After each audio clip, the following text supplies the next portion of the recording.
시사인싸 104회 시작하겠습니다. 오늘은 진행 맡은 시사인의 차영석 기자고요. 저랑 같이 진행하고 있는 네. 디지털 콘텐츠 팀의 인턴 강보배 씨입니다. 네, 반갑습니다. 박수 안 칠 거네요? 저요? 그 2회는 8월 8일, 그러니까 광복절 그 전주에 업로드 아마 될 텐데, 그 오늘 주제는 잃어버린 총을 찾아서라는 프로젝트를 다룹니다. 그래서 이 프로젝트가 뭔지 아마 2회에서 자세하게 얘기를 할 텐데, 왜 광복절 즈음에 이 프로젝트를 다루는지를 내용을 들어보시면 이해하실 수 있을 것 같습니다. 되게 내용 자체가 흥미로우니까요. 한번 쭉 들어보시고, 이 프로젝트 관여하고 있는 두 분을 이 자리에 모셨습니다. 한 분은 팬더라는 아이디를 쓰시는 이성주 씨입니다. 저쪽 왼쪽 이성주 씨. 안녕하십니까. 네. 그리고 다른 한 분은 다큐멘터리 감독 박현복 씨입니다. 안녕하십니까. 이 두 분, 강보비 씨는 네. 처음 뵙죠? 네, 처음 뵙습니다. 네, 저는 한 분은 좀 자주 뵙고 한 분은 지금 두 번째 뵙는데, 지금 웃으시는 분이 자주 뵈는 예, 분인가요? 팬더를 자주 뵙죠. 잠깐 먼저 두 분 제가 저희 오늘 공사를 해가지고 쿵쿵 소리가 잠깐 들어갈 수 있는데 그거는 어떻게 방법이 없네요. 양해를 미리 좀 부탁드리고요.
일단 제가 먼저 소개시켜드리면 팬더 이성주 씨는 군사 분야의 좀 전문가세요. 그리고 역사 분야 관련된 책을 여러 권 썼고, 그리고 그 외에도 글로 된 영화 시나리오도 쓰고, 방송 대본도 쓰고, 여러 가지 꽁트 이런 것도 쓰고, 만화 대본도 쓰고, 그러니까 글 쓰는 작가인데, 아마 이성주라는 이름을 쳐보면 꽤 많은 책들을 보실 수 있을 거예요. 한번 요 얘기는 한번 제가 좀 워낙 유명한 일하긴 한데 지금 시간이 좀 이렇게 지나서 모르시는 분 많을 텐데 2003년도 2월에 그 대통령 취임식을 이틀 앞두고 나서 당시에 노무현 대통령 당선자가 오마이뉴스랑 인터뷰를 한 적이 있어요. 그때 나는 실제로 인터넷에 수준 높은 논객들로부터 많은 판단 자료를 얻는다.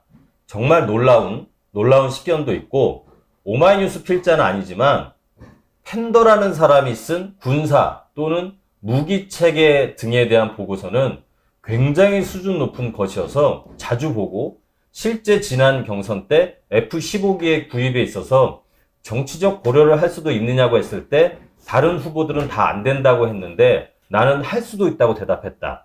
그것이 네티즌에 그래서 얻은 지식을 근거로 판단한 것이다. 이렇게 그때 인터뷰에서 이런 얘기를, 그러니까 팬더라는 아이들 얘기해서 실제로 거론을 하면서 이런 얘기를 하셨어요. 그래가지고 당시에 조금 화제가 됐죠. 근데 꽤 오래 네. 보셨었나요, 블로그를? 왜냐면 팬더의 블로그를. 네, 네. 그 퇴임쯤에 노무현 대통령께서 그 당시에 MBC 스페셜 같은데 네, 네, 네. 퇴임쯤에 찍었던 게 있는데 거기도 그 화면 캡처에 이렇게 화면에 보면 그 팬더 블로그를 보는 게 제가 있는 걸로 알고 있거든요. 아, 그래요? 진짜? 그런 아니, 팬더 지금도 블로그 해요?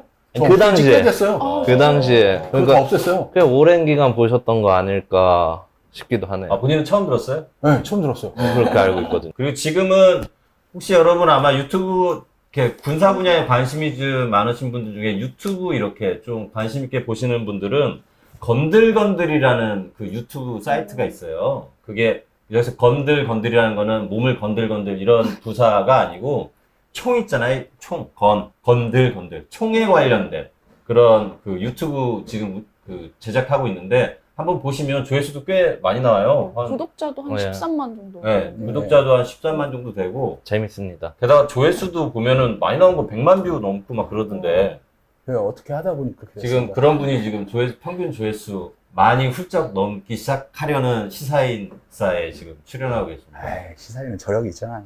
우리 같이 근본 없는 데가 아니잖아. 아, 예, 시사인 좋은 데입니다. 그리고 이제 옆에 계신 그 박현복 감독은, 이분 되게 독특한 이력이 있어요. 소설가 장강명 씨 소설 중에 열광금지 에바로드라는 소설 혹시 보셨나요? 소설은 못 봤는데 다큐멘터리 만들어진 거는 소식은 들어봤었어요. 아, 이런 네. 게 실제를 소설화한 거다. 네. 그래서 이 박현복 감독이 그 소설 열광금지 에바로드의 실제 인물이에요. 그래가지고 아마 이것도 조금 약간 시기가 지났으니까 네. 미리 좀 설명을 하자면 2012년 6월 22일 날 그 에반게리온이라는 일본 애니메이션 있잖아요. 네. 혹시 최근에 그 넷플릭스에도 떠가지고 네. 요즘 아마 볼 수 있는 것 같은데 넷플릭스에서 이 에반게리온 공식 홈페이지에 이벤트 공지가 떠요. 그래서 프랑스, 미국, 일본, 중국 이렇게 네 나라의 특정한 장소에다가 일정한 기간 동안 스탬프를 이렇게 비치해 놓는 거예요. 그 한 몇 달 정도였죠? 그 스탬프를 비치해 놓은 게? 그러니까 가장 빠른 게 이게 6월 22일 날 공지가 올렸는데 7월 한 6일 네. 그쯤에 프랑스에 한 이틀 동안 비치해 놓는다. 아, 딱 이틀 동안? 네. 국가별로 이렇게 따르게 하는. 네, 저도 거지 정확히 않아요? 기억이 지금 안 나는데 하여튼 한 보름 뒤에 프랑스에 한 이틀 그 안에 가야 된다 그런 거였었어요. 그래가지고, 그러니까 보통 이제 노상 몇 개월 동안 이렇게 하는 게 아니고 네. 딱 기간을 딱 정해놔서 거기에 도장을 비치해 놓고 그 도장들을 이제 다 찍어 오면은 뭐 상품을 주겠다. 이런 이제 이벤트를 연 거예요. 그러니까 아마 이 회사에서도 설마 이 네 나라를 다 가서 한 나라만 가서 찍어 와도 뭐 일종의 상품이 좀 네. 있었겠죠? 근데 이제 네 나라를 다 도장을 찍어 오면 뭘 주겠다. 아마 그런 이벤트를 했는데 그래서 이 공지를 보고서 에반게리온 그 4개국 스탬프 랠리 여행을 하기로 결정한 2명의 청년이 있었어요, 당시에.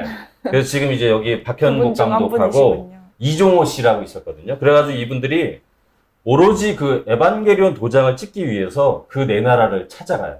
그래서 나중에 이제 박현복 감독이 이 과정을 그 다큐를 만들어서 에바로드라는 그 다큐를 만들어서 그걸 보고서 제가 취재를 했었는데 그때 그 중에 한 명이고 그래서 거길 보면 가령 이제 프랑스 파리에다가 에반게리온 도장을 이틀 동안 갖다 놨다가 했잖아요. 그러면 이 두 사람이 파리로 가는 비행기를 끊어서 파리로 가요. 그래가지고 도장을 찍고 관광도 전혀 안 하고 그냥 귀국해요. 도장만 찍고요. 도장만 네. 찍고 귀국하는 거예요. 그래가지고 미국 가서도 도장만 찍고 귀국하고 일본도 가가지고 오로지 그 도장을 찍기 위해서 가가지고 도장 찍고 귀국하고 이런 방식으로 해가지고 네 나라의 그 스탬프 여행을 찍어서 다큐 에바로드를 만들었고 그래서 당시 제 기억에 동아일보 기자였던 장강명 씨가 당시에 이거를 취재를 했었잖아요. 네, 맞아요. 그리고 나서 네.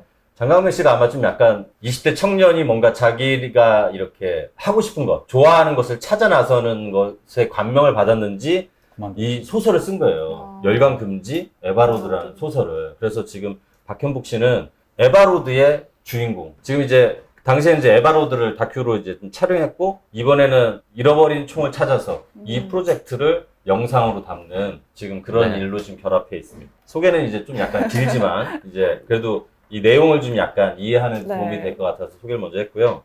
먼저 이 잃어버린 총을 찾아서 이게 도대체 무슨 프로젝트인지 그 팬더가 좀 약간 설명을 좀 해줄래요? 그러니까 안중근 의사가 1909년 10월 26일 날 이토 히로부미를 척살합니다. 하얼빈 이거. 하얼빈 이거. 예. 하얼빈 이거에서 척살을 하는데 네. 그 총이 정확하게 당시 공판 기록에 보면 증거품이 이렇게 제시가 돼요. 아, 어떤 총을 쐈는지. 왜냐면 이게 증거품은 나와야죠. 공판을 재판을 할 때. 그러고 나서 좀 지났다 보면은 그 총을 좀 찾아야 되잖아요. 네. 근데 그 총이 사라져요. 그러니까 일본 쪽에서 나온 말은 여러 가지 설이 있는데 제일 근거가 있다 얘기하는 것 중에 하나가 관동 대지진 당시에 그 총을 분실했다. 일본 검찰청에서. 그게 하나가 있고 뭐 다른 쪽에서는 러시아인한테 구매를 해서 뭐 잊어먹었다 그러고 있는데 제 개인적인 생각 그리고 이 프로젝트를 하고 있는 저희 팀에서 바라보는 거는 이거 분명히 일본 어딘가에 있다. 왜 그러냐니까 안중근 의사가 의거를 일으키고 나서 무슨 일이 터졌냐니까 지우려고 그래요. 안중근 의사 자체를. 왜냐면은 한참 한일 합박을 그러니까 일사늑약 있은 다음에 경술구치로 넘어가는 그 와중이었기 때문에 우리 그 당시 한국인들이 다시 한번 이걸로 독립의 아이콘으로 안중근이 올라가서고 이 사람에 의해 가지고 불량 선이 돼가지고 네네. 뭘 해볼까 그 걱정이 되게 심해가지고 안중근에 관한 거 싹 지워요. 유해도 지금 발굴. 그렇죠. 예. 그렇죠. 그러니까 이런 네. 상황이다 보니까 그 당시에 기록 필름도 있었는데 그것도 없어요. 그 부분만 없는 거죠. 그쵸? 정확히는. 그러니까 정확하게 말하면은 그 기록 필름이 나온 게 그 1995년도인가 어디가 일본 TV에서 그걸 발굴해서 다시 한번 그 사살 장면만 제거를 한 다음에 방영을 해요. 아. 그러니까 그 당시에 러시아 코코프체프가 그러니까 일본의 당시에 러시아 당신의 실세 장관이었었어요. 네, 네. 근데 하얼빈에서 이토 히로부미랑 같이 열차 안에서 회담을 하는데 새로운 신문물이 나왔어. 이러면서 우리 스마트폰 처음 나왔을 때 보여주는 것처럼 이걸 한번 쫙 찍은 다음에 이거 한번 필름을 줄게. 선물하려 했다가 이게 사건 기록 필름이 되죠. 아. 그 필름도 없어졌어요. 근데 음. 일본이 당시에 그 잽싸게 구매를 해서 가지고 아, 그 영상을 구입을 했어요. 일본 네. 쪽에서. 미국으로 갔던 필름인 거죠. 아니죠. 그러니까. 그렇게 되고 나서 샌프란시스코에서 그 다음 해에 또 방영이 됐었는데 그 당시에는 이게 그렇게 큰 방향은 없었어요. 영화 초창기가 나왔을 테니까. 근데 이거를 계속 묵혀두고 있다가 95년도인가 일본 쪽에서 다시 방송국에서 구매를 해가지고 방영을 했는데 역시나 이걸 잘라냈죠. 그 부분은. 총격 장면은 아, 총격 장면을 잘라내고. 네. 없습니다. 그 필름. 그러면 지금 그거를 본 사람들은 없어요? 그렇죠. 그 분명히 이거 같은 경우에도 일본 쪽에서 정부기관이 됐든 영상 관련 기록을 했던 사람들인지 모르겠지만은 보관을 하고 있겠죠. 당시에 그 총격 장면이 있는 그 영상이 공개가 됐다는 거는 외국에 지금 뭐 신문이나 이런 데 그런 기록이 분명히 있는데 네. 실제로 그 영상 자체는 일본 쪽에서 구입을 해갖고 그 이후에는 그 총격된 그 장면은 잘라서만 잘라서 얘기해요. 지금 나온 거죠. 그러면은 당시에 그 총 자체는 무슨 총이에요? 대충 짧게 네. 얘기하면? 존 브라우닝이라고 네. 그 총기계의 거의 외계? 레오나르도 다빈치라고 얘기할 수 있는 건데 그분이 만든 설계했던 거예요. 거의 완성된 형태의 자동 권총인 거고 지금은 그 총을 모태로 자동 권총이 발전했다고 보면 돼요. 그 총을 최초로 사용했었는데 자동 권총 중에서 그 당시에 포켓 피스톨로 주머니에다 집어넣을 수 있고 상자형 박스형 탄창을 가지고 7연발로 날릴 수가 있고 자동 권총이라는 게 이렇게 연발 가능한 네. 거예요? 그거를 가지고 의거를 성공하셨죠. 그 총 이름이 M1900. M1900. 여기서는 이 총에 별로 관심이 없으셔도 이해를 하려면 이게 중요하니까 M1900. 예, 네, 이거를 M1900. 기억 좀 해주셔야 될 것 같아요. 1900년. 예, 1900년에 생산돼서. 아, 1900년에 그래서 생산돼서. 네. 그럼 오히려 그러니까 딱. 예, 1900년 그러네. 생산된 브라우닝의 권총. M1900. 이 총의 유명한 총은 M1910은 1910년에 네. 생산돼서 요거의 다음 버전이 1910. 그 버전이 노트 7, 유명한- 노트 8이라고 생각하면 돼요. 아. 노트 9, 노트 10. 근데 지금 그래서 이 프로젝트 이름은 잃어버린 총을 찾아서잖아요. 네. 근데 지금 이제 총은 사라졌고. 네. 근데 이 프로젝트 그래서 뭐예요 도대체? 그러니까 그래서? 저희들이 이걸 네. 맨 처음 시작했었던 게 네. 하얼빈 그때 박근혜 정부 시절에 네. 하얼빈에 안중근 기념관이 만들어져요. 아 박근혜 정부 때 하얼빈에 네. 안중근 기념관이 만들어져요. 만들어졌어요. 그때요? 그냥 처음에 표지석 정도만 해주면 좋겠는데 시진핑이 통 크게 네. 우리 친중 노선 가는구나 싶어가지고 하얼빈에 만들어져요. 크게. 아 시진핑이? 네. 시진핑 고마워요. 네. 그것 때문에 일본에서 뭐 난리가 났었고 아, 외무성에서 난리가 났어요. 일본에서. 네, 네. 역사를 니네들이 붙어가지고 한중이 붙어가지고 일본을 괴롭히는구나 그렇게 얘기했었는데 그때 들어간 총이 브라우닝 하이파워라고 역시 브라우닝이 만든 거예요.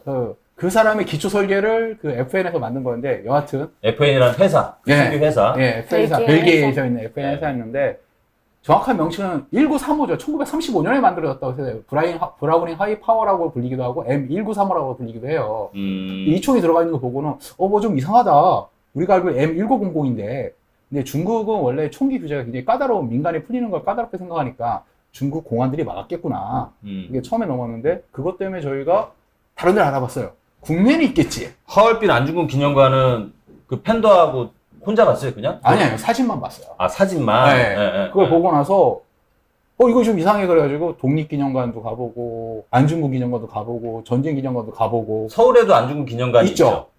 남산? 네, 다 네. 가봤어요. 네. 없어요. 이 M1900이 1900이 어디에도 M1900은 없는 거예요? 그러니까 총은 있을 거 아니에요, 다. 총이 없어요. 비슷한 총을 플라스틱으로 만들어가지고 축적이 약간 잘못된 총이긴 한데 어떻게든 형상을 만들어 놓은 총은 있어요. 예. 근데 그 총을 보고 근데 좀 이해가 안 가는 게 아니 안중근 의사를 모르는 사람이 없잖아요. 그쵸, 다 알죠. 다 알고 거기에 대한 뭐 의거가 어떻고 국제적인 분석이 그 당시 어떤 상황이고 우리 민족이 어떤 의미인가를 굉장히 많이 만들고 기념관도 만들고 때 되면은 뭐 다 하고 영화도 만들고 드라마도 다 했는데 예.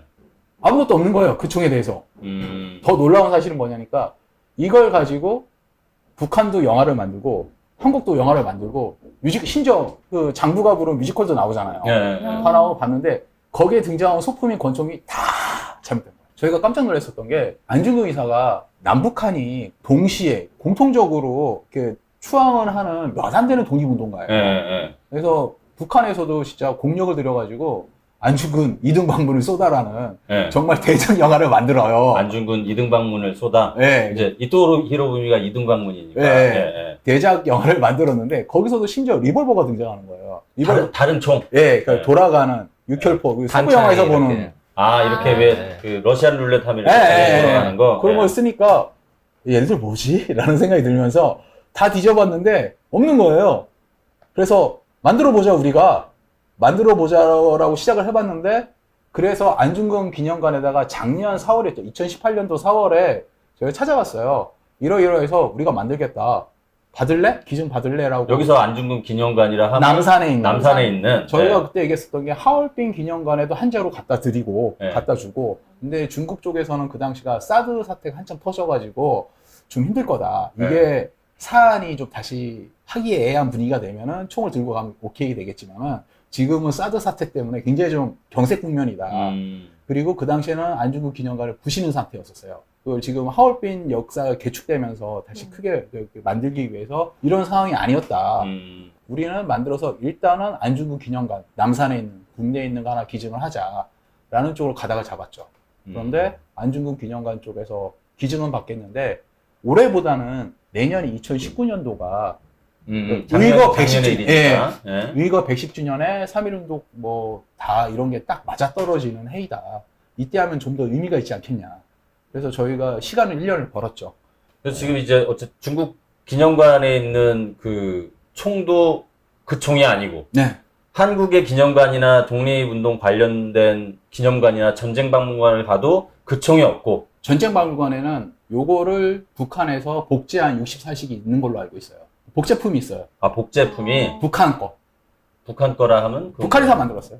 그러니까 쉽게 얘기해서 한국에서는 이 총을 볼 수가 없어요. 없어요. 모형 총기도. 아 M1900은 그리고 심지어 이 총은 찍어내지도 않아요. 장난감 총도 없어요? 장난감 네. 정도 안 찍어내요. 그게 이것 때문에 참 저도 의아하다고 생각했어요. 왜 안 찍어낼까? 이게 저희가 이 프로젝트를 했을 때 저희가 레퍼런스를 삼을 수 있게 전 세계에 있는 모형총기를 다 알아봤어요. 실총 구하기 전에. 아니 일본 일본에는 없어요? 일본에 왜 이런 모형총 이런 거 금기시된 총인 그러니까 저희 거죠. 쪽에서 이게 네. 굉장히 충격을 많이 먹었어요. 그게 작년 5월, 6월이었었는데 예. 우리가 만들자라고 한 다음에 모형총이라는 게 시스템이 거의 비슷하니까 그래서 일본 쪽을 알아봤죠. 일본. 브로커를 통해서 아니면 저희 쪽에서 아는 루트를 통해서 다 알아봤는데 예. 첫 번째로 놀란 게 이거의 1900의 다음 버전인 1910이 있어요. M1910은 예. 그러니까 그러니까 노트 7 말고 노트 8이 있는 거예요. 모형총 같은 거는 네. 일본에 있어요? 일본의 마루신에서 나온 게 1910이 있는데 왜 1900이 없냐. 그걸 계속 알아봤는데 예. 이상한 분위기가 암묵적인 그러니까 그거를 왜 만드냐는 일단 질문이 역으로 돌아온 질문이 그런 거였었어요. 그때 아차했었던 게 우리한테 영웅이지만은 이쪽에서는 자기의 영웅을 죽인 존재가 돼버린 거야 안중근 의사가. 예. 예. 그러니까 이 총이 어떤 흉총 같은 분위기가 느껴지더라고요. 흉한총, 예, 흉총. 흉총이란 예. 분위기가 늘러가면서 모형 총기 업체에서는 전 세계 시장에서 굉장히 큰 캐파를 차지하는 쪽인데 예. 이걸 왜 안 만들까? 이게 총이 가지고 있는 역사적인 의미도 굉장히 좋고 근데 왜 안 만들까 했었는데 조그만 한 사람이 개인이 게라지 키트라고 창고에서 만든 조그만 형태의 그런 거는 발견을 했는데 정식 메이커에서 이걸 안 만들어요. 그냥 개인들이 이렇게 총 한 명. 비슷하게 만드는 네, 게 네. 게라지 키트라고 불러요. 그걸 창고에서 만든다 이런 뜻이에요. 네, 그러니까 플라스틱 키트나 그런 것들 만든 것처럼 게라지 키트 형태의 총을 만들더라고요. 근데 그거를 보고 나서 그럼 우리 당연히 만들어야지라는 생각이 들어가지고 그러니까 예상은 했지만 왠지 일본에서 이 총 좋아하지 않을 것 같다 예상은 했지만 실제로 이 총이 그쵸. 없다고 이거 알아보면 알아볼수록 좀 느낌이 있어요. 일본에서는 말을 안 하지만은 그런 느낌 있잖아요. 일본인들이 좀 그런 게 또 있잖아요. 심지어 이렇게 얘기를 잘 안 하는 그런 게 네, 있어서 그쪽은 그런지. 약간 네. 금기시하는 듯한 느낌이 그러니까 네. 나는 네, 거죠. 저희가 제일 원하는 건 사실 실제 그 총이죠. 지금 일본에 있을 거라고 생각하는데 그쵸. 의심되는 거지. 분실됐다라고 네, 일본 쪽 주장은 실제 사용했던 총은 그때 당시에 증거품으로 분리돼서 일본 검찰에 네. 넘어갔는데 분명히 가져갔으니까 네. 혼자 사진도 찍었고 근데 하니까. 이게 이 총은 지금 사라졌고 사라졌죠. 관동 대지 때 분실했다는 식으로 지금 얘기를 네. 하고 있고 그 총이 어딘가에 있을 텐데 있을 텐데. 근데 그 총을 찾기는 쉽지 않겠네요, 그죠? 그렇죠. 그렇죠. 그래서 지금 일단 그 총은 사라졌고 일본 모형총 업계에도 1900년에 생산한 M1900은 없다 예. 그런 건 없다 그러고 그럼 그 다음에 어떻게 하려고 그랬어요? 만들려고 그랬죠. 잃어버린 총을 찾아서 프로젝트. 예. 그래서 만들려고 했었는데 그 시간이 1년 정도 있다 보니까 저희가 생각했던 게 그럼 우리 본격적으로 시작해보자. 예. 실총을 사자. 실제 총을 사자. 예. 예. 그러니까 110년 된 총이니까 잘 찾아보면 있다. 예. 당시에도 한 70만 정 정도 만들어 나왔던 총이기 때문에 아, 그게 그 시리즈가 한 70만 대 정도 찍었어요. 1900, 예. 음. 그거 있기 때문에 우리 돈 주고 사자. 돈이 얼마가 되든. 예. 클래식 총이라서 좀 가격대가 좀 나가겠지만 한번 해보자. 예. 그래서 아는 지인들을 다 모으고 총기 브로커도 만나보고 뭘 해봤었는데 맨 처음에 생각은 렌탈을 하자는 거였었어요. 총을 빌리자. 예. 예. 왜냐면 미국에서는 그러니까 클래식 총이나 오래된 총을 렌탈을 해서 모형을 하던가 뭐를 하는 게 있으니까 그거를 실리콘밸리에 보내가지고 점값이라고 그러죠. 이거 3D 스캐너로 뽑아내요. 그럼 그 데이터 값을 국내로 가져와서 우리가 그걸 가지고 설계도를 만들면 된다. 예. 예. 라는 걸 했었는데 비용이 만만치가 않더라고요. 어떤 비용이 많이 들어요? 그러니까 렌탈 비용이죠. 그 총 빌려주는데 돈 얼마나 네. 많이 돼요? 좀 많이 부르는 데는 뭐 만불 부르는 데도 있고 그러니까 총만 빌려주는 게 아니라 총을 빌려주는 거에 분해를 해야지 설계 그렇죠. 도면을 만들 수 있으니까. 예, 이렇게 분해가지고 안에 이제. 예, 그러니까 그걸- 분해하는 것까지 포함하면 비싸진다 근데 하더라고요. 문제는 뭐였었냐니까 되게 까다로운 조건을 많이 대는 분들이 많았었어요. 분해를 못하게 빌려는 주는데 분해는 하지 마. 뭐 그런 거 조건 제시하는 분들도 있었었고. 일종의 골동품 그렇죠, 같은 그렇죠. 거니까 클래식으로. 좀 그러니까 1900이 이렇게 말하면 되게 비싼 총인 거 비싼 건 비싸고 싼 건 싼데 왜냐니까 오래된 총이니까 상태가 보관이 나쁜 총이 있고 네. 좋은 총이 있는데 거의 신품급으로 보관해 본 케이스 있잖아요. 그런 총을 일단 빌려가지고 해보려고 하니까 가격대가 저희가 상상하는 것보다 많이 나가는 경우도 있었고 구하는 것도 힘든 경우도 있었었고 그러면 차라리 다른 방향을 생각해보자라는 게 나와가지고 이렇게 빌릴 바에는 이 돈 주고 할 거면은 차라리 쏘기라도 한번 해보면 억울하진 않겠다. 예, 예. 그래서 이 총을 미국에서 구한다면 국내는 못 들어오잖아요. 총기, 예, 그렇지, 우리는 총기 예, 규제 국가니까. 총기를 못. 예, 그러니까 필리핀으로 보내자. 예, 예. 필리핀으로 보내서 우리가 가서 총도 쏘고 그 영상을 찍고 예. 그거를 가지고 거기서 실측을 해보자. 포터블 3D 프린터 같은 거, 스캐너 같은 거로 다 찍어가지고 그 데이터를 가지고 국내로 와서 다시 해보자 하니까 행정 소요가 너무 길어요. 그것도. 그것도 예. 필리핀으로 이제 총을 사가지고 필리핀으로 가가지고 뭘 해보는 것도 너무 그 어려울 것 렌탈이었죠, 같으니까. 그 당시에는. 예, 예. 렌탈로 해보고. 그럼 우리가 미국을 갈까도 한번 생각해보고. 그리고 그래서- 저희가 미국인도 아니기 때문에 총 사는 거 자체도 그렇죠. 그냥 막 쉬운 건 아니기도 그쵸. 하고요. 네. 그래서 이렇게 저렇게 하다가 아예 그러지 말고 총을 사자는 쪽으로 돌아섰어요. 총을 어떻게 사 근데 이걸요? 그래서 일단은 우리가. 저희들이 알고 있는 미국인들 다 만나야죠. 그러니까 저희 뭐 대학교 동창, 고등학교 동창부터 시작해서 아는 지인. 미국에 있는, 예. 미국에 살고 있는, 예. 예. 그래서 영주권이 있는, 예. 하다못해 시민권이 좋은데 영주권이라도 있는 모두 아는 사람들 다 접촉을 해가지고 저희가 링크를 다 보내줬어요. 배당을 했었어요. 너는 이쪽 총기 옥션, 너는 이 옥션, 너는 이 옥션. 이게 총기 옥션이 있어요. 아, 총만 전문적으로 파는 그런 사이트들이 예, 있어요? 옥션. 예, 예. 그러니까 입찰을 붙는 거예요. 예, 예. 경매가 붙는 거예요. 예. 자, 이게 해서 1000불부터 시작합니다. 그러면서 계속 사고 싶으면 오르는 거예요. 이렇게. 중고나라 생각하시면 되죠. 국내에서는. 예. 근데 이거를 계속 낙찰을 계속 보고 하다 보니까 아는 분들을 다 통해가지고 가격은 우리가 돈을 냈겠고 네. 너희들 우리한테 필요한 건 너 미국인이라는 게 필요하다. 너희 네. 미국인 신분이 필요하다. 예. 그래서 다 나눠주고 1900이 그러니까 매물이 나오는 족족이 저희가 링크를 다 보냈었어요. 아, 그게 매물이 나오긴 나와요? 가끔 나와요. 그래서 계속 붙었죠. 정말 그때 네. 기대도 하지 않았던 친구분이 들어왔어요. 그 누구 친구인데, 그 사람? 그 그러니까- 이번에 프로젝트 같이 하는 분? 네, 준환이 네. 형. 그러니까 강준환 씨의 대학교 동기분이신데, 예. 이분이 미국에 건너가시 꽤 됐었어요. 음. 이분도 여기서 정말 충격적이 터지는 게, 총을 몰라요, 이분은. 아, 총에 관심이 없는 분? 전혀! 예, 우리가 보통 예. 있으면 총기 라이선스를 가지고 있고, 보유할 수 있는 라이선스를 가지고 있거나, 아니면 뭔가 있었으면 일이 되게 쉽게 풀렸을 텐데, 그분이 총기 라이센스도 없는데, 우리가 그냥, 준환이 형이 아무 생각, 야, 한번 넣어봐. 기대도 안 했어요. 예, 예. 그래서 한 달 반, 그러니까 옥션 이게 낙찰 기간이 있을 거 아니에요. 하고 왔는데, 야, 이제 고생 많이 했다. 이제 접자. 그래서 전화를 이렇게 카톡을 날렸는데, 그래? 낙찰 받았냐고. 깜짝 놀라요. 뒤통수를 맞은 거예요. 그 낙찰 받았다고? 네. 예, 예. 낙찰을 받았대요. 근데 미국에서는 총 사려면 그 절차가 어떻게 돼요? 그냥 예를 들어서 개인이 총기 라이센스를 있어야죠. 가지고 있어야 되고 네. 그런 옥션 같은 데 이제 접속을 해가지고 만약에 경매에 이제 내가 참가한 거잖아요. 네. 그러면은 거기서 이제 뭐 예를 들어서 10,000원, 그럼 12,000원. 12,000원 뭐 이래가지고 네. 10,000원에 이제 내가 이제 제일 높은 가격이 됐어요. 네. 그러면은 내가 그 사람한테 라이센스 가지고 있으면은 그 사람한테 돈 입금해주고 총만 받으면 되는 거예요? 아니죠. 중간에 그러니까 보증인이 필요하죠. 그러니까 딜러라고, 그러니까 네. 총기 거래 온라인상으로 보면 딜러를 통해서 이렇게 들어가야 되는 거예요. 아, 중간에 그러니까 여기는 워싱턴의 총인데, 네. 여기 LA가 있어요. 예. 중간에 있으면 개별로 거래가 되면은 네. 총기 안 거래가 들어가잖아요. 아. 그러니까 중간에 중고차 매매상처럼 그렇죠. 중간적으로 보증은 네. 매매인이 있어요. 딜러가 있어요. 중간에 시간을 회사 충분해야죠. 같은 게 하나 껴있어야지. 예, 예. 예. 근데 여기서 문제는 뭐냐니까 개별 총기 라이센스가 필요하고 총기 구매자가 총기 라이센스가 있어야 되고 딜러가 필요한 거예요. 예, 예, 예. 근데 이분은 총을 몰라요. 예. 이게 또 웃기는 게 그분은 이거를 어떻게든 저희를 총을 사고 싶은 거예요. 예. 그러니까 빨리빨리 가서 라이센스를 받아야 되고 총기 딜러를 구해와야 되고 뭐라 해야 되는 거예요. 아, 그걸 다 그 사이트 옥션에서 낙찰만 됐다고 해서 아니죠. 거기에서 난 게 네. 아니고 그 구매 보증인을 딜러를 자기가 또 구해야 돼요? 네. 딜러 통해서 총이 배송이 되는 거니까. 근데 어. 문제는 뭐냐니까 네. 그 사이에 그러니까 총을 팔려는 사람이 야, 너 총기 라이선스도 없이 이거를 사러 온 거야? 거기서 네. 시작을 해가지고 예. 이거 된다고 되는 게 아니잖아. 네. 그러니까 이걸 또 설득하는 과정이 필요한 거예요. 아. 갑자기 그래서- 팔기 싫어질 수도 있고. 그쵸.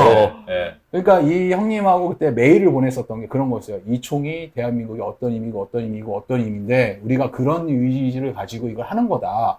이거는 우리가 너희 총을 안 살려는 게 아니라 예. 우리가 이렇게 하다 보니까 급하게 하다 보니까 라이선스 없는 애를 시켜가지고 이렇게 된 거다 해가지고 그 형님이 메일을 또 보낸 거예요. 총을 내놓은 분한테. 네. 예, 예. 근데 더 신기한 거 뭐냐면 이런 경우를 되게 많이 느낀 것 중에 하나가 외국은 한국이랑 좀 다르게 이 어떤 뜻깊은 의미가 있고 굉장히 이런 것이고 이거 어떤 세레머니를 위한 것이다. 예. 그리고 국가하고 민족하고 얘기를 딱 들어가면은 그러면 명예로운 일이다. 그렇게 얘기를 하는 거예요, 다들. 네. 바가지 씌우려고 안 하고. 어, 네. 네.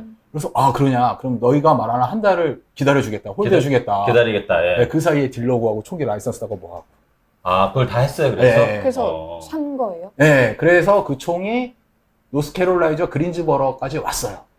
그분이 지금 그 미국에 있는 지인이 예, 예. 그 집에 그 총을 가지고 있어요? 예, 가지고 있죠. 어. 근데 문제는 뭐냐면 이때부터가 이제 지옥이 열리기 시작하는 거죠. 한국은 총기 청정국 거잖아요. 그렇지. 총기를 어떻게 그걸 이제 들여와요? 그러니까 들여오는 게 이제 문제가 터진 거예요. 처음에는 진짜 여러 가지 방법을 많이 생각했었어요. 지금 생각하면 웃으면서 말할 수 있는데, 그러니까 다큐멘터리 욕심이 있어가지고, 영상에 대한 욕심도 있고, 또 PPL에 대한 욕심도 있어가지고, 일단 유명한 국제 특성업체 모 업체랑 얘기를 했어요. 일이 참 잘 풀렸어요. PPL 해주겠다.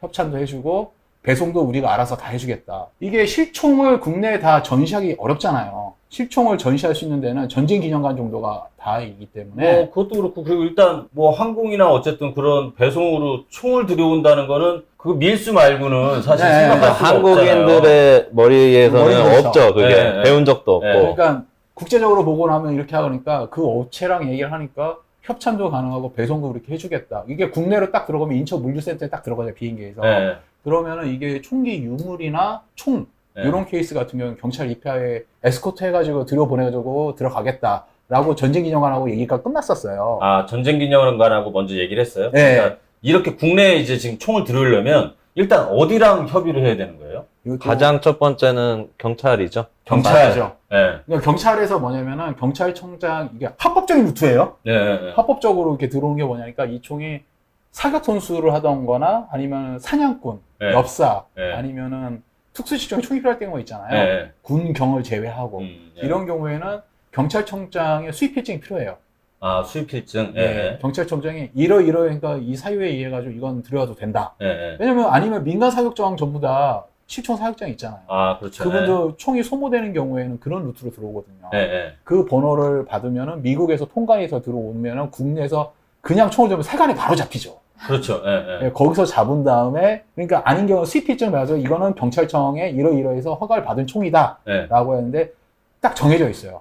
이게 무슨 얘기냐면 사격 선수를 보면은 사격 선수나 대표적으로 사냥꾼들 유해조소 밀렵단 아니, 수렵단 같은 케이스 보면은 이분들은 총을 영치해놔요.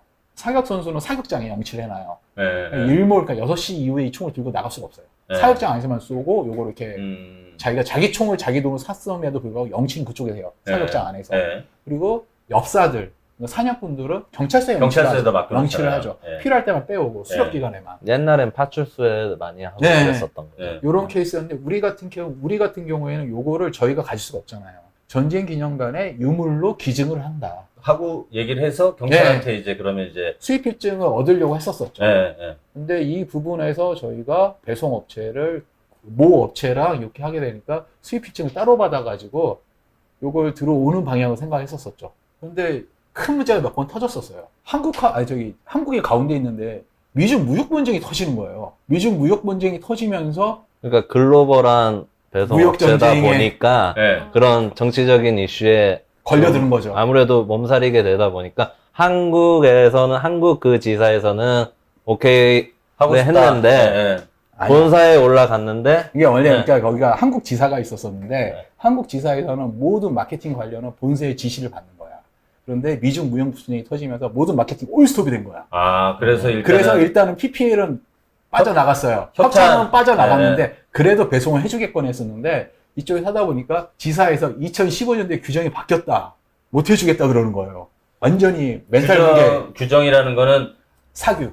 총기 같은 경우는 네. 유물이라 하더라도 들여올 수 없다 뭐 이런 건가요? 네, 그걸로 일단 걸렸었고 그래서 그 상대 업체 같은 라이벌 업체 네. 쪽을 알아보고 뭐 외교 행랑, 기업 행랑 그리고 뭐 극체 특송, EMS 모든 걸 다 알아봤어요. 그래서 어떻게 됐어요? 지금 상황은 네, 전쟁 기념관에 유물로 들어가는 방향으로 네. 다 정리가 돼서 수입필증을 저 신청한 넣은 상태입니다. 전쟁 기념관에 유물로 기증하는 조건으로 해서 수입필증을 받기 위해 지금 서류를 경찰청에 넣어놓은 상태예요. 그러니까 결국은 돌고 돌아서 가장 원론적인 안전하고 예. 합법적이고 정식적인 루트를 통해서 그러면 이거 하려고 뭐 전쟁 기념관 측, 네. 전쟁 기념관은 국방부 산하예요? 네, 국방부. 예, 그러니까 국방부 쪽이랑 얘기를 했어야 되고 네. 예.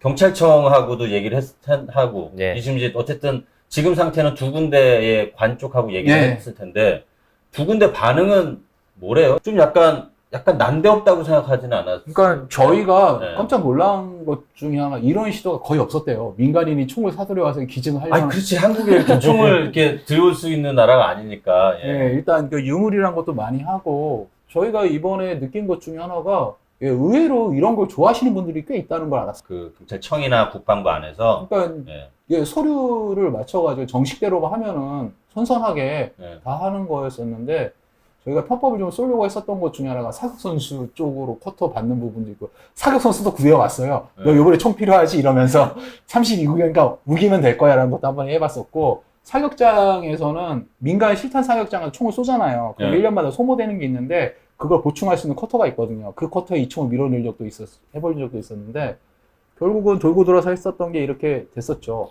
저도 옆에서 보다 보니까 아 한국이 규제가 총기 규제. 총기 규제만큼은 진짜 청정국가예요. 뭐 규제가 나쁘다 좋다 떠나서 총기 규제만큼은 정말 확실하게 안전하니까. 안전하죠. 만들어놨구나. 정말로요. 빠져나갈 구멍도 없고 혹시나 저희가 나쁜 마음을 먹고 이걸 와서 쏠 수도 있잖아. 혹시나 예. 예. 그런 거가 원천 차단돼 있어가지고 정말 안전하구나. 그리고 주기적으로 경찰에서도 이렇게 어떻게든 밀수되는 총기라든지 그런 양성화를 시켜서 이제 자진 신고를 받고 그쵸. 없다고 봐야죠. 거기 뭐. 저희들도 요번에 되게 밀수된. 많이 놀랐었어요. 아, 그래. 이 정도면은 가능하겠지 싶은 건데, 총이라는 게 딱 들어가는 순간, 정말 빡빡하게 프로세스가 맞물려 있어요. 들어올 방법이 네, 전혀 없어요. 몸에 숨겨오지 않는 이상은 그것도 어차피 걸리기 아니, 때문에. 그렇게 들여오면 지금 이 자리 안 있고 감옥 가야 돼요. 그렇죠. 철컹철컹. 예. 철컹철컹 가죠. 아, 그러면 일단 그 수입 필증은 한 언제쯤 일단 결정이 프로세스, 됐대요? 아니요. 수입 필증을 받는 건 일주일이면 돼요. 아, 일주일 이제 정도? 문제는 국내 프로세스 끝난 다음에 미국 프로세스에 들어가서 미국에 수출하는 것도 필요하고, 그러니까 맨 처음에 들어갔을 때 이게 총기다 보니까 여러 가지, 국내 프로세스하고 미국 프로세스는 무슨 말이에요? 그러니까 미국에서도 행정 절차가 있을 거 아니에요. 수출하는 거니까. 아, 예, 네. 예, 예. 그것도 이제 받는 거 있을 거고. 아, 그러니까 그쪽에서 이제 예. 지금 그쪽에서 그러니까 저는 총을 보내는 빨리 거. 되면은 총이 한 40일 안에 들어오는 거고, 예. 좀 늦어지면 60일. 들어오긴 들어올 것 예. 같아요. 40일에서 한 60일 정도 되면 이제 들어오는데 이거 하면서 소설가 김훈 작가하고도 아. 약간 도움을 좀 받았어요? 도움을 주셔야죠. 아. 이게 어떤 얘기냐니까, 네, 네. 그러니까 2015년도인가? 제가 경기 창작센터라고 거기 대부도에서 글쓰러 들어갔었어요. 그 글 쓰는 그 일종의 그 뭐라 그러죠? 레지던스죠? 레지던스. 네, 레지던스의 프로그램. 초청 작가로 갔는데 하필이면 거기에 글 쓰는 사람이 김훈 딱 두 작가는 명밖에 없어요. 거기 있었어요. 네, 맞아요. 딱 두 명, 저랑 둘이 있으니까 예. 그때 어느 순간 안중근 소설 안중근 쓴다고. 소설 쓰시다고 그랬었어요. 예, 예. 그래서 저한테 총번하고 안중근 이걸 물어보셔가지고 제가 아무리 구해도 1900이 없어요. 아, 그때 그 소설 때 이 총기 관련된 거 자문하고 막 그랬어요? 네, 그래서 1900이 없어요. 아, 나 기억났다. 영화 26년 있죠, 26년. 강풀 그 네. 소설 영화 됐잖아요. 그때 그 제 총기 자문해주지 않았어요? 맞아요. 그죠? 이름이 전두환 뭐예요? 죽이는 시퀀스 제가 맞아요. 짰습니다. 거기 아. 자문했던 걸로 기억나요. 네. 어. 그래서 김훈 작가한테도 그때 안중근 그때 김은 선생님이 그때 저한테 했었던 게 총 좀 구해볼 수 없냐고 그랬었어요. 그래서 못 구한, M1900을 네, 그래서 그거 생산된 게 없으니까 발터 PPK라고 똑같은 탄을 쓰는 김재규가 썼던 총인데 그거를 한자로 제가 가지고 있는 거 드렸어요. 같은 탄을 쓰는 건데 가짜 총. 예. 예, 가짜 총, 모델건, 가짜 총. 예. 모델건, 네. 예, 예. 모델건은 진짜 총이 큰일 네, 났죠. 요거를 가지고 개찰하고 한번 선물을 드렸었어요. 예. 그랬는데 어느 순간 그리고 한 2, 3년 지나고 저도 나왔고 선생님도 창작센터 나왔거든요. 예. 그리고 계속 교류를 하고 뭐 가끔은 술도 같이 하고 그랬었는데 안중근 소설이 안 된다는 거예요. 맞아, 쓴다는 얘기는 꽤 오래전에 네. 들었는데, 그 다음에 진짜 별 소식이 없긴 하네요. 그래서 총 한 자로 있으면 소설 쓰겠다 그러는 거예요. 그 M1900? 네. 네. 그래서 저희가 한번 찾아갔었어요. 저희가 아, 이 프로젝트 하는 분들이? 네, 그때 우리 이거 만들 거예요 그러니까 김우쌤이 한 자로 드릴까요? 저희가 그랬어요. 그러니까 좀 내가 쇳값이라도 보탤 테니까 빨리 찍어내라 그러는 거예요. 예. 저희가 쇳값은 필요 없으니까 네. 그거 저희가 한번 소설 되면은 한 번씩 보고 얘기합시다. 그렇게 좀 말씀 좀 해주십시오. 아, 그래서 지금 이 프로젝트에 관심이 좀 있으시네요, 그래서. 근데 이게, 만약에 이게 총이 들어오면은, 네. 이제 경찰청에서 이제 수입 필증이 나와서 이제 총이 들어왔다 치면은, 어쨌든 그냥 우리가 무슨 집에 택배 오듯이 네. 뭐 이렇게 갖고 다니지는 않을 거 아니에요. 네. 그거는 이제 전쟁 기념관 수장고로 들어가요. 바로 예, 전쟁 바로. 기념관 수장고로 들어가요. 예. 예. 그 유물로 되는 거죠. 그러면은 그거 관련해서 지금 어쨌든 여기서는 그거를 복각을 해야 되니까 네. 뭐 사이즈도 재고 뭐 네. 스캔을 하고 뭐 그런 걸 해야 되는데 그거는 이제 전쟁 기념관에 수장고로 들어가서 포터블 3D 스캐너로 이렇게 한번 찍던가 해야죠. 그 작업을 하고 네. 그런 다음에 그걸로 어떻게 해요? 저희가 제일 원하는 것 중에 하나가 기왕 총이 왔으니까 재현 사격을 꼭 해야 돼요. 무조건. 그러니까 재현 사격을 한다는 게 무슨 실제 말이에요? 사격. 그 그 총으로? 총으로 네. 실제 총알을. 그러기 때문에 이게 사실 들어오는 게 아까 많이 그쵸. 생략하긴 했지만 그걸 하고 싶기 때문에 여기가 좀 힘든 어렵게 들어온 게 힘든 있어요. 거예요. 시간이 근데, 오래 걸리고. 그래서 그러면은 와서 그 총을 전쟁기념관에 유물로 기증을 할 건데 네. 그 총을 가지고서 지금 재현한다는 게 안중근 의사가 하얼빈에서 실제로 네. 이거 했을 이토 때 히로부미를 쐈던 쐈던 그 상황 자체를 정확하게 재현한 영상은 없어요. 없으니까. 네. 그러니까 제가 제일 놀랬었던 것 중에 하나가 저희가 이렇게 총을 그걸 왜 재현을 꼭 해야 돼요? 네, 해보고 싶어요. 왜요? 왜냐면은 안중근 의사가 총을 잘 쐈고 명사수란 말은 되게 많아요. 근데 네. 이 권총의 그 유물이 가지는 역사적 의미라는 것들을 어떻게 생각할 수 있겠지만은 그냥 리볼버를 가지고 이거를 할 수 있다면 저는 못한다고 봐요. 아까 리볼버라는 게 그 저기 이렇게 돌아가는 거 네. 서부 영화에서 많이 네. 나오는 네. 왜냐면은 자동권총의 속사 속도를 못 쫓아가고 제일 문제가 됐었던 게 탄의 그 반동 같은 것도 생각을 해봐야 되고 총 한 가지 때문에 알 수 있는 게 되게 많아요. 유물로서. 안중근 의사가 한 손 사격이 가능했었던 이유가 M1900이 아니었으면 불가능했을 거예요. 가벼워요? 아니요, 반동. 아 반동 이렇게 총 반동. 네. 그러니까 요즘에 9mm 같은 현대 권총에 많이 쓰는 459경 많이 안 쓰죠. 요즘 미국밖에 안 쓰니까. 그러니까 9mm 정도로 하면은 양손으로 잡아야지 반동을 커버 가능한 거예요. 아 이렇게 양손, 위버스 외국 들어가고. 나오면 이렇게 예, 예, 양손. 네. 그러니까 반동 때문에 그런데 한 손 사격이 가능하려니까 반동이 좀 32공탄이 약해요. 안중근사 한손 사격을 한손 하셨으니까. 사격을 했죠. 그 M1900이 반동이 약하다. 네, 탄이 그러니까. 7.65탄이니까. 아 저는 사실 총을 잘 모르기 때문에 네, 반동이 약한 부분도 있었었고, 이런 게 또 생각해 보시면 자동 권총이기 때문에 저희는 저희 나름대로 자문을 얻고 뭐를 했을 때 보니까 6초 컷이라고 봐요. 6초 동안에 하얼빈 이거가 끝났다고 생각을 해요. 7발을 쏘는데요? 네, 6초 컷이다.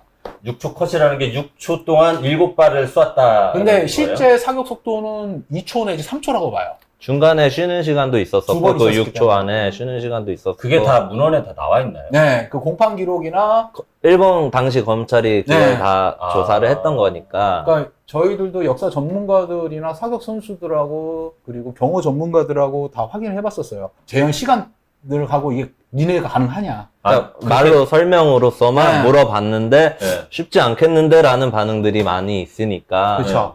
그러니까 저희들도 이걸 가지고 재현을 하려는 이유 중에 하나가 첫 번째로 말하고 싶었었던 거는 안중근 의사가 명사수다.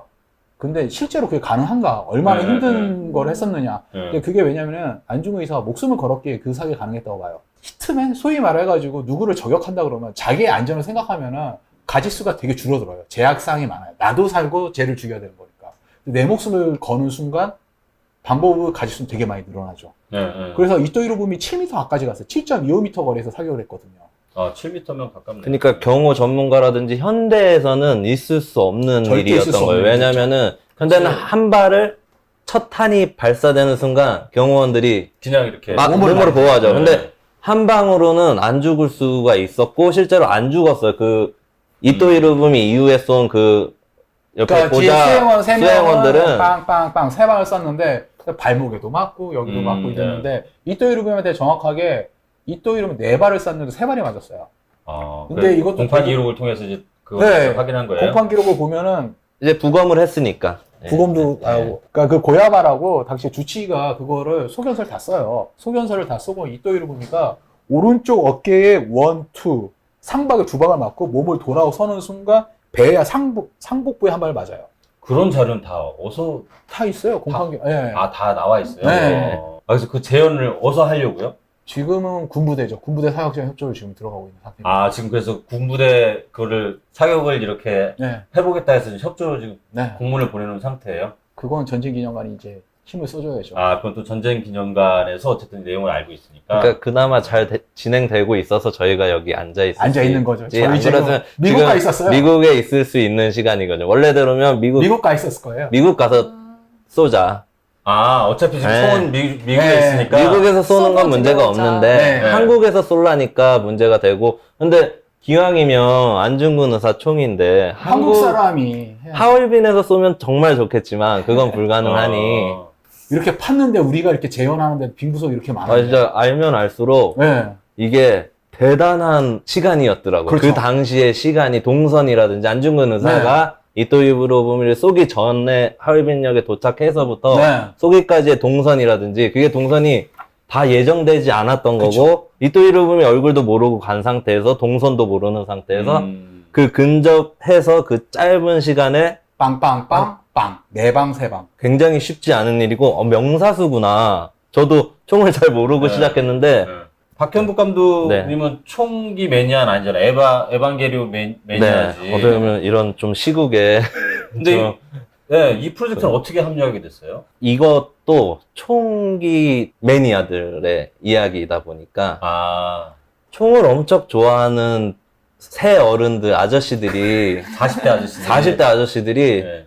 총을 저는 처음에 왜 왜 들여오려고 할까라는 생각이 많이 들었었거든요. 그거 네, 네. 관에서 해야 될 일이거나 뭐 외교적으로 이게 해야 될 일인 건데 왜 개인이 이걸 나서서 총을 들여오려고 할까? 막 그런 생각을 하다가 보다 보니까 그 열정이 있으시더라고요. 네, 네, 총에 대한 열정이. 네. 안중근 총이라는 거가 의미가 있기도 하지만 M1900이 가지는 총 자체가 가지는 의미도 있고 이 총과 관련돼서 그 당시 상황들 그런 것들이 총에 집중해서 보다 보니까 새롭게 보여주고 아예 교과서에서 배우지 않았던 정보들인 거니까 그런 부분들이 재밌어가지고 저도 같이 이제 네. 촬영하고 이제 감독하게 되고. 저도 도울 수 네. 있는 게 있으면 어. 돕겠습니다 해가지고 참여하게 됐었죠. 근데 사실 얘기를 들으면서 느끼는 거는 지금 이제 어느 정도는 이제 수입필증 이제 신청 네. 들어갔고 총기 들어오는 것도 지금 이제 한 40에서 한 60일 정도 되면 이제 국내에 들어올 것 같고 들어오면 이제 군부대 협조해서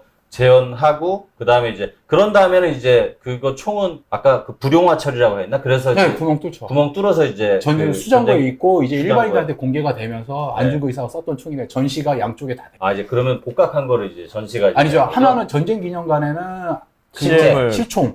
실총. 그리고 안중근 기념관 저희가 그걸 했을 때 이게 총번을 안중근 의사가 썼던 그대로 하고 네. 안중근 의사가 20만 번대 총에 대해서 그걸 똑같이 재현하기 위해서 저희 블루잉이라고 산화제로 녹이고 약품도 좀 다 준비해 놓고 찍어내가지고 할 준비를 다 해놓은 상태거든요. 아 이게 좀 비슷하게 네, 최대한 똑같이. 처리하려고 하는. 완전 똑같이 만들려고 하는 거죠.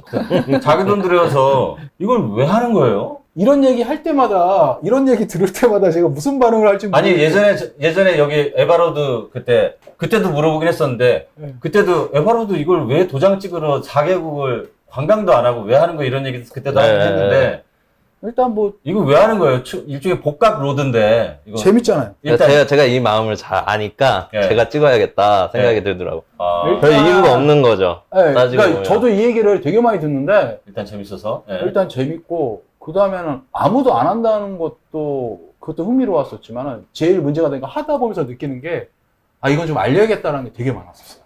그러니까 저는 역사도 좋아하고 전쟁도 좋아하고 총도 그렇지. 좋아하고 다 네. 좋아하는데 예. 제가 몰랐던 부분이 분명히 있었어요. 그러니까 저는 재현 장면을 그거를 계속 공판 기록을 보고 전문가들이라고 사격 전문가 뭐 이런 분들하고 계속 얘기를 해보고 해봤는데 우리가 역사적으로 이쪽에서는 안중근 의사가 이거 정말 잘했고 뭘 했고 뭘 했다고 그러는데 이거는 듣기만 한 거잖아요. 예, 예. 그러니까 누군가가 이분이 얼마나 자기가 목숨을 내던져서 이 자세를 그 자세가 나올 수 있었던 이유가 안중근 의사 그때 목숨을 포기했기 때문에 그 자세가 가능했던 거예요. 우리 딱 얘기하고 우리도 재밌는 건데 이것도 의미가 있어. 알려주고 네. 우리 다른 거 하러 가야지. 그러니까 뭐 올해가 3.1운동 100주년이고 뭐 그런. 아 맞아요. 그래서 예, 예. 저는 처음 들었을 때 굉장히 무겁고 위험할 수도 있고 오늘 조심스레 접근해야 될 주제일 수도 있잖아요. 안중근이라는 이름이 가지는 그게 있으니까 함부로 건드려서도 안 되고. 네. 근데 하다 보니까 총에 집중해서 하다 보니까 재밌는 거예요. 그들 알아가는 것들이. 그리고 그동안 몰랐던 것들이니까. 나중에 보다 보니까 사명감 같은 게 생기는 것 같더라고요. 이 아저씨들이. 그 처음에 40대 아저씨들이 세 분이 예. 일종의 사명감 같은 걸 느끼고 스톱을 할 수 없는 거죠. 사실 그만둔다고 해도 누가 뭐라 그럴 사람이 없잖아요. 지금. 아니 이거 아무도 누가 모르니까 지금 아직. 누가 한다고 뭐라 할 사람 많아도 그만둔다고 뭐라고 할 사람 별로 네. 없을 것 같은데 아무튼 근데 산 넘고 물 건너서 여기까지 왔네요 지금. 네, 왔어요. 이제는 이제 복각 팀을 꾸리는 사람들이 이제 고생을 좀 하겠죠. 이제 총 국내 들어오면 저는 어떻게 이제 만들어야 되니까. 행정에서 봤을 때 행정을 이제 넘기고 나면은 행정 소유가 들어가는 일을 다 처리를 이제 어느 정도 이제 들어가면은 이제 거의 다 이제 그 마무리 단계인 거예요. 이제 그거는? 배송까지가 끝나면은 네. 배송 다음에 이제 다큐멘터리 제작이 들어가는데 복각이 들어가고 그러고 나서 기증을 하고 이제 그러면 거기서 딱 끝이 나는 건데 계속 뭐가 터져요. 총이다 보니까 그렇지. 안 생길래 그렇죠. 안 생길 수가 네. 없어요. 그리고 요즘처럼 또 한일 문제까지 이렇게 저기 되다 보니까 저희가 아무래도 조심하죠. 조심하려는 게 더 있죠. 지금 이 잃어버린 총을 찾아서 프로젝트 언제까지 뭘 한다 계획이 지금 있어요? 예를 들어 아까 지금 날짜가 하얼빈 날짜가 10월 26일이잖아요. 네, 10월 26일 날 11.6? 예. 김재규랑 똑같은 네. 날이네, 그죠? 11.6. 위험한 발언. 근데 11.6인데 예. 그때까지 지금 뭐 앞으로 원래- 계획이 뭘로 잡혀 있어요? 원래 계획이 10월 26일까지 안중근 기념관에다 복학봉 총기를 기증을 하고 기증식을 작게나마 한번 하고 네. 그 전에 전진기념의 총을 기증을 하고 네. 저희는 이걸 모두 찍어서 다큐멘터리 이제 만들고 네. 그런 프로젝트가 끝나는 거죠. 근데 지금 이제 그 일정대로 좀 가고 있어요? 최대한 맞춰봐야죠. 총이 좀 들어오는데 지체된 시간이 한 4개월 정도 걸렸거든요. 네. 로스 타임이 거기서 좀 많이 생겨가지고 다른 부분에서 최대한 압축을 해봐야죠. 복학하는 거는 어렵진 않아요? 어려운 일인데 진행하는데 크게 무리가 있는 일은 아닌 것 그것도 같아요. 국내에도 그런 총기 같은 걸 복학하는 그런 전문가들이 또 근데 저희가 하는 거는 좀 다른 느낌을 접근해봤어요. 가장 좋은 방법은 뭘까라고 생각하는 게 그냥 우리가 전혀 이런 거랑 상관없으신 분들이 하나둘 도움을 되게 많이 줬었거든요. 그러니까 인공위성 만드시던 분이 갑자기 찾아와가지고 설계 감수를 하겠다고 그래가지고 저희가 도움을 요청했었어요. 아니, 인공위성 관련 만드는 분이 예, 구조 해석학 박사 설계하시는 분인데, 그러니까 그분이 CNC, 우리가 총을 CNC로 찍어낼 생각이거든요. CNC가 뭐예요? 중에 3D 프린터 같은 거라고 아니요, 생각하면 3D 되나요? 프린터는 다르죠. 어쨌든. CNC 가공으로 네. CNC로 찍어내는 건데, 그 설계 감수를 그분이 맡으셨고, 또 한 분은 1차 설계를 하시는 분은 누구냐면은 태양광 발전 그거 쪽 하시는 분이에요. 취미로 연구자예요? 예, 연구진이에요. 그러니까 그런 분들이 초반에 프로젝트에 합류했었던 게 그분들도 안중근 의사의 총에 대한 의미도 많이 생각하지만은 이 프로젝트 자체가 재밌겠다라는 거에 생각을 해서 이렇게 하나둘 합류를 하셨던 분들이 그럼 이거를 이렇게 분담을 해야 되죠. 그러니까 이 대표, 저희 회사 대표가 이 프로젝트 하신 분이 늘 하는 말이 스티브 잡스가 했던 말 중에 하나가 커넥팅 인지 잡스라고 점이 모여서 선이 된다고. 점이 모여서 선이 된다. 네, 이렇게 하나둘이 전혀 연관 없는 분야에서 하나둘씩 모여가지고 이렇게 시작을 하게 됐고. 저희도 이거를 처음에 시작을 했을 때는 이렇게 어려운 일인지도 모르니까 처음에 그냥 그렇지. 덤벼들었는데. 예. 그냥 처음에는 보니까 일본 가면 구할 수 있겠지. 예, 예, 예. 생각만 했겠네요. 그러다가 중간에 이렇게 난간이 하나씩 있을 때마다 점점이 하나둘 도움을 주시는 분들이 생기더라고요. 근데 그분들이 뭐 총을 좋아하시는 분도 계시지만 총과 전혀 문외한신 분들인데 그냥 이 프로젝트의 프로세스가 재밌어 보인다 해서 참여하신 분들도 계시고 한 땀 한 땀 모아서 복각을 해가지고 올리면은 다 같이 의미가 있겠다. 재밌겠고 네. 의미도 있겠다. 그러니까 저는 그렇죠. 관찰자 입장으로 지켜봤을 때 그러니까 일반인들이 나라가 해야 될 일이라든지 이게 뭐 당연히 되어 있어야 될 일을 안 돼 있으니까 나서서 민간에서 지금 예 그런 모습들이 좀 의미가 있을 아니야, 것 같아요. 이 그렇게 예. 말하지 마. 박 감독님은 이거 지금 촬영하고 있는 거는 나중에 어떤 방식으로 공개를 해요? 다큐 만들면? 정확하게 아직까지 투자를 받은 것도 아니고 네. 금전적으로 좀 어려움이 있다 보니까 예. 직장에서 개봉을 한다든지 뭐 그렇게 될지는 잘 모르겠는데 예. 일단 어떤 식으로든 이제 유튜브를 통해서라도 공개를 할 생각이고요. 아, 그러면 예. 나중에 그 시점은 공개 시점은 10월 26일 그 이유겠죠. 이후에? 훨씬 이유가 될 것 아, 그 같은데요. 이후에 어쨌든 예. 일반인들도 이런 프로젝트가 어떤 식으로 됐는지 그 진행 과정은 유튜브나 이런 해서 다큐로 예. 볼 수 있겠네요. 회사랄까? 건들건들 이 회사도 사실 이것 때문에 생긴 건데 그 건들건들 예, 예. 유튜브 채널. 사이트 만드는 아니요, 그 회사 이름이 회사 이름 자체가 우라웍스예요. 우라웍스? 예. 네. 안중근 의사가 맞아, 쏘고 나서. 총을 쏘고 나서 이토를 쏘고 나서 코레아 우라 러시아 한국 만세 했던 거를 회사 이름도 그래서 우라웍스. 웍스는 이제 일한다. 이렇게 했어요? 그 40대 세 분, 예. 한 분은 그 회사 대표예요? 예. 한 분은 또 누구세요? 어디 계세요? 지금 열심히 대본 쓰고 있겠죠. 우리 지금 막 일하니까 건들건들도 올려야 되고. 이 세 분이 다 지금 그 회사에서 일을 네. 해요? 세 분이 차린 회사. 그 세 분이 이게 회사 일이기도 하고 취미기도 하고 지금 이게 그러니까 전혀 이게 그렇게 생각하시면 안 되고 네. 회사로 열심히 돈을 벌어서 여기다 쏟아붓는 거예요. 회사에서 돈을 벌어서 지금 이 잃어버린 총을 찾아서 프로젝트를 네. 하고 있다. 이렇게 네. 보면 되겠네요. 거의 대충 이제 총을 잘 몰라도 이게 무슨 프로젝트인지는 이해를 좀 하셨을 것 같아요. 마무리할까요? 하고 싶은 말이나, 이거는 좀 약간 알려야겠다. 저는 옆에서 지켜볼 때 40대 아저씨들이 무언가를 의미가 있든 없든 열정적으로 하는 모습이 참 보기 좋다 생각했고, 40대 아저씨 이렇게 열정적으로 할 때 취미 활동을 폄하하는 건 절대 아니고요. 뭐 등산을 갈 수도 있고 낚시를 할 수도 있고 뭐 여러 가지 취미 생활을 할 수도 있는데, 이런 총 어떻게 보면 굉장히 안 좋아 보이는 일반인들이 왜 총을 쏘고 다녀서 불법 아냐? 그런 네. 생각을 할 때 이런 걸 가지고 그래도 어느 정도 조금이나마 의미 있는 일을, 사회에 의미 있는 일을 할 수도 있구나라는 점을 좀 봐주셨으면 좋겠고, 잃어버린 총을 찾아서 이것 자체가 가지는 의미는 그 고증이, 영화 그런 거 조그만 영상 하나도 고증이 굉장히 중요하다고 하는데, 그렇죠. 이렇게 네. 큰 일이고 사실 역사가 달라졌을 일이잖아요. 이토 히로부미가 그때 안 죽었다면 만약에 네. 큰 일인데 그거에 대한 고증은 너무 빈약하고 연구도 덜 돼 있고, 안중근 의사 유해도 못 찾고 있을 정도니 110주년이니까 지금 올해가 네. 그리고 내년에 이제 3월 달이면은 또 안중근 의사 돌아가신 지 110주년이 되니까 뭔가 좀 조그맣게나마 성과가 있었으면 좋겠고, 안중근 의사 이 기념 사업을 하는 데 있어서 저희가 조금이나마 도움을 줬으면 좋겠다. 그 많이 도와주시고 관심 가져주셨으면 좋겠다. 팬더는 요거 안중근 잃어버린 총을 찾아서 이 프로젝트 관련해서 글도 지금 써서 네. 지금 딴지일보 연재를 하나요? 딴지일보는 연재 들어갔고요. 아, 지금 이제 공개가 됐어요? 네, 됐고 네. 10월 26일 날 그날 맞춰 또 책이 한 권 나와요. 이 관련 프로젝트 관련. 딴지일보에 연재됐던 그 거기다 더하고 다른 거인데 아마 글은 요즘 계속 뭘 쓰는지 모를 정도 계속 쓰고 있어가지고. 지금 이거 관련해서 10월 네. 26일이 되게 중요한 날이네요. 그러니까 저희가 이 작업을 하면서 느꼈었던 것 중에 하나가 지금 박 감독님도 총에 관한 고증에 관한 얘기를 많이 하셨는데, 이제 좀 과도기인 것 같아요. 예전에 시사인에도 기사 한번 나왔을 거예요. 이순신 동상 그거. 광화문 앞에 있는 이순신 동상은 지금 만들어진 지 한 40년 됐는데도 때 되면은 계속 문제가 발생해요. 그 고증 논란이. 아, 그 고증 자체 논란이. 예. 근데 이걸 딱 보고 나면 일반인이 이 사실을 알고 나면은 그걸 제대로 볼 수 있을까 생각이 드는 게, 이순신 장군이 일단 입고 있는 갑옷이 견박형이에요. 어깨에 덮어 쓰는 이런 갑옷인데 그 중국식이에요. 우리는 두루마기식인 두정갑을 쓰거든요. 그러니까 조선시대까지는. 예. 두정갑을 썼었고, 그냥 칼도 원래 이순신 장군의 쌍용검이나 의장용 검은 따로 있어요. 그리고 지금 쓰고 있는 거는 거의 일본도에 가까운 검이죠. 제일 문제는 이게 오른손에 칼을 쥐고 있다는 거.